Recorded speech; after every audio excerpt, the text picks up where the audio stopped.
Hello and welcome to Business Today. We'll be live in New York this hour where we're watching the markets because President Trump has said he is recommending a new 50% tariff on all imports from the European Union, dramatically raising the tensions in his global trade war. That came just a short time ago via Truth Social, his own social media network, and it comes despite a recent pause on tariffs for 90 days. We're still well within that window. Lamenting on Truth Social that negotiations with the EU are going nowhere, the US president pledged to bring that new tariff starting on June 1st. That is just 9 days from now. The president also threatened to impose a 25% import tax on Apple iPhones not manufactured in America. So let's get some reaction. We can speak to the trade expert, Aslak Berg from the Centre for European Reform. He's frustrated. It's taking too long with the European Union, but it is more difficult negotiating with 27 countries. It really is, and this has been a long-standing issue. The EU has not been willing to budge. The EU is dedicated to the global trade order, the predictable rules that we've had. And for them, it's very hard to make this sort of quick and dirty deal that the UK made, for instance. The EU cannot accept this 10% tariff, general tariff, and then 25% on cars. So it's much harder to reach a compromise with the EU than it was with the UK, for instance. What do you make of the timing? Because there is a phone call due in the next few hours between Maroš Šefčovič, the European trade negotiator, and his American counterpart. Is this time to influence that? I think it is. I think we have to keep in mind that at this point, this is a threat. It's not an announcement. There's no executive order. At this point, there is nothing coming on June 1st. It's just a threat. And it is a way to increase leverage in advance of negotiations, in advance of trade talks. But the fact of the matter is the EU is not going to budge based on this. They're going to carry on, stay calm, carry on, stick to their positions. And it will be a very difficult discussion this afternoon. A lot of the car companies here in Europe have revised their forecasts. They can't give too much detail on what they expect in the next year because this changes from day to day. And this announcement was a very good example of that. Yeah, there was for a while, there was this perception that, with this 90-day pause, that Trump was backing off, that we would have a bit of quiet and stability. This shows that it's not at all the case. And it's not just about the EU. This does not bode well for the US-China negotiations either, or indeed for any of the other negotiations that the US is trying to do with countries like India and Japan. It just shows that the US has huge difficulty in actually getting to deals with most countries.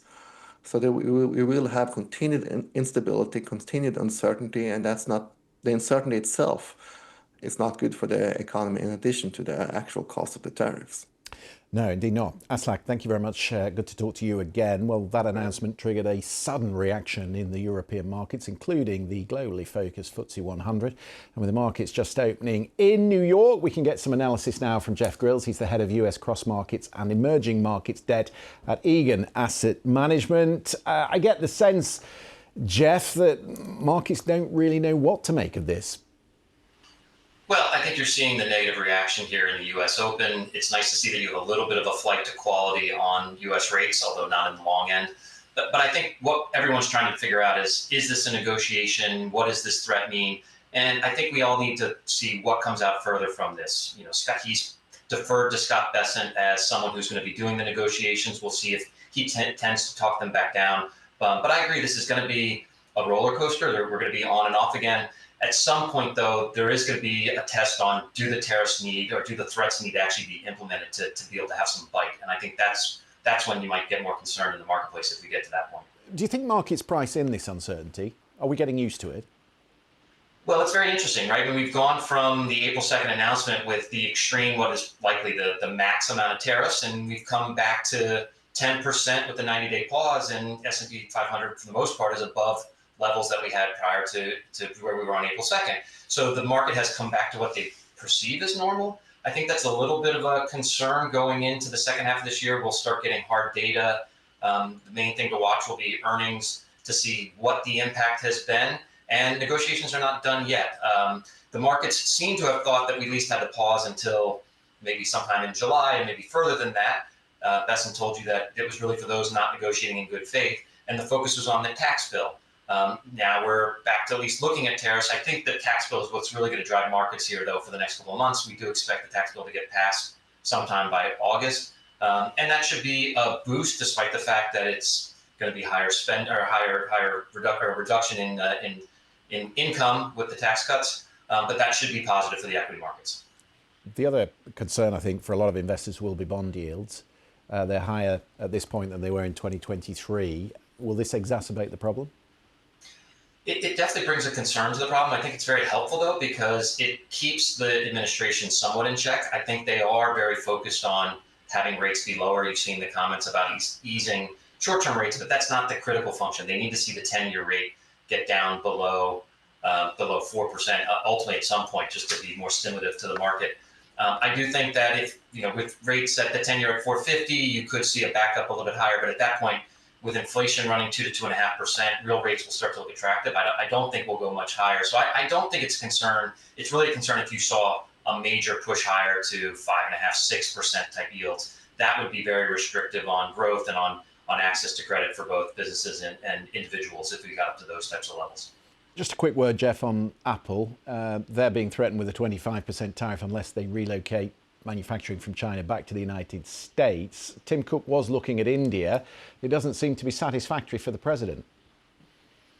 Yeah, I mean, it's a little concerning when they're going after individual companies. I mean, you've seen that. I mean, I think that's how President Trump likes to negotiate. He likes to be very direct. I think at the end of the day, it's a messaging for businesses in general to move their production back. The benefits of at least lower rates and better treatment if you move to the US, I think, is what the main message is in President Trump's tweet. We'll see how those negotiations work. I mean, he's typically had a very good relationship with Tim Cook, with the other high-tech leaders of these businesses. So again, I view it as a threat, but it's something just to watch, and it's the messaging to see how this happens. You've seen the reaction in the Apple stock, because clearly if it's true, it will have a dent. But I think that this will again be part of the negotiation to figure out what's a suitable way for Apple to do the production and still be able to produce iPhones for US consumers. Jeff Grills, good to chat. Thank you very much for coming on. Thank you.